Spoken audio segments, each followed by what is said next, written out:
More news stories from Ethiopia and Eritrea. Firstly, we know that on the 2nd of March, Adwa celebrations were held in Addis Ababa.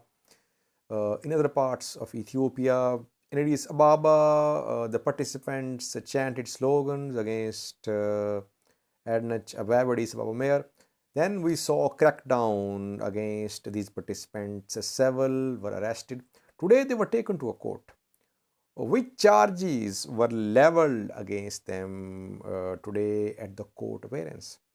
Secondly, fighting is being reported between Karrayyu Oromo ethnic group members and Amhara forces on Amhara Oromia border areas. Thirdly, viewers, we know that Eritrea is supporting Russia in ongoing Ukraine-Russia conflict. Today, an international news outlet published a news story.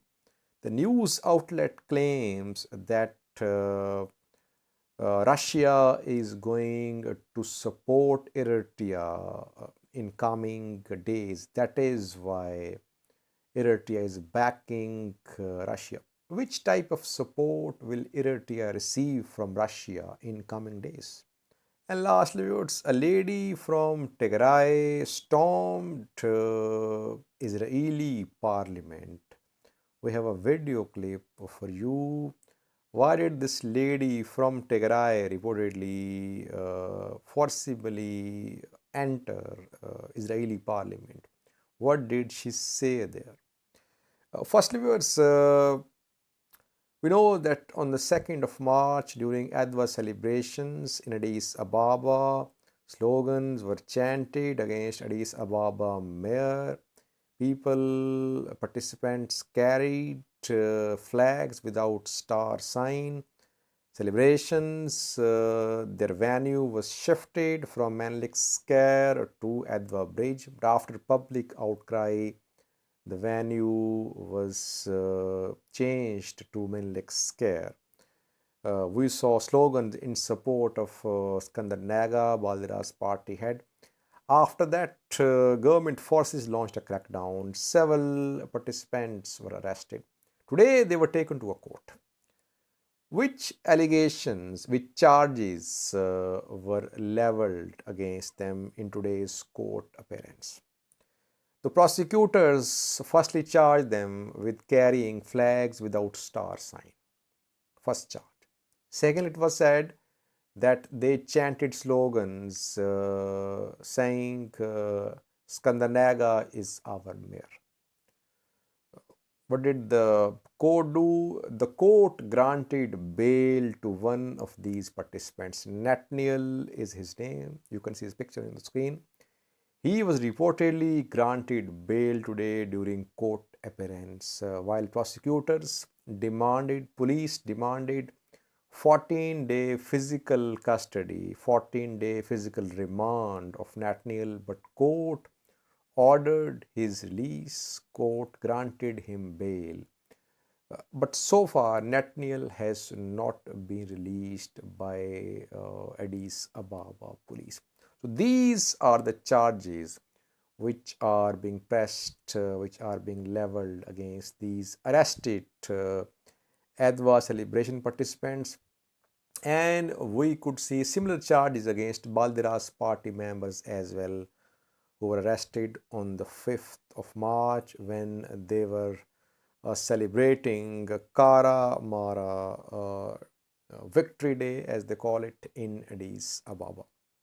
Secondly, viewers, fighting is being reported between Karrayyu Oromo ethnic group members and Amhara regional forces. Where is this fighting going on? It is reportedly in East Shiva zone of Oromia region on East Shiva Amhara border. According to local sources, Amhara special forces, they entered East Shiva. Amhara special forces, fully armed, they entered East Shiva. It's not the first time that Amhara forces have entered this territory. They say it's part of Amhara region. So it's a sort of border dispute There are outstanding border disputes between Oromo and Amhara regions.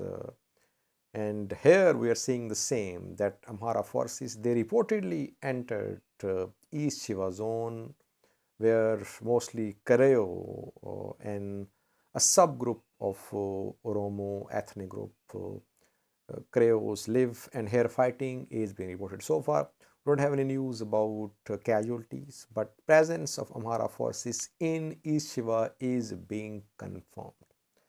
Thirdly, viewers, we know that Eritrea is backing Russia in the ongoing Ukraine-Russia conflict. At UN General Assembly session, at UN Human Rights Council session, Eritrea openly supported Russia. It opposed resolutions against Russian invasion of Ukraine. Question is, why is Eritrea supporting Russia?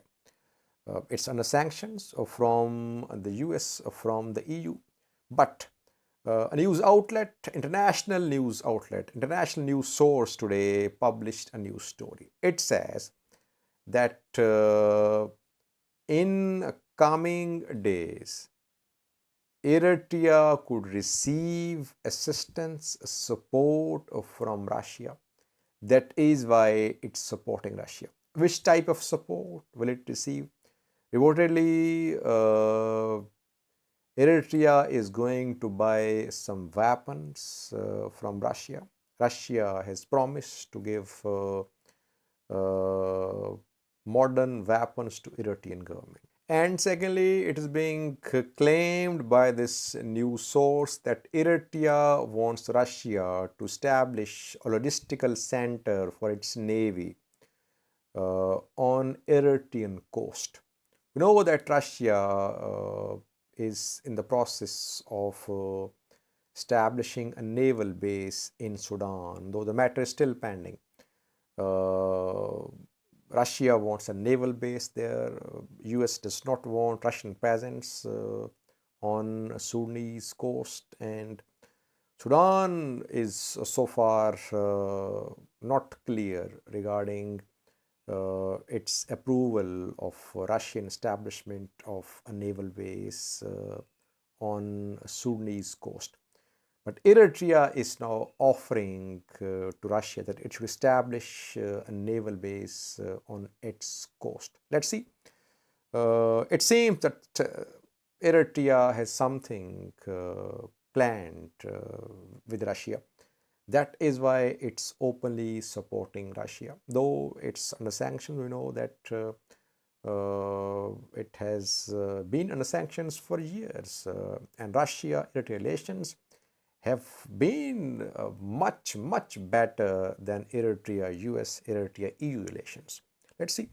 Last news story is from Israel, where reportedly a lady stormed Israeli parliament. The lady is from Tigray. Tigrayan diaspora is being activated now. We know that in the US as well, we have seen some rallies in the past few days as US House is due to consider HR 6600 bill to impose sanctions on Ethiopian government, on the parties to Ethiopian conflict. So in other parts of the world as well, Tigrayan diaspora is trying to let people know about what's happening in Tigray. The lady demanded at the parliament that alleged genocide of Tigrayans be ended. Watch this clip showing the lady's entry in Israeli parliament. Thank you for watching.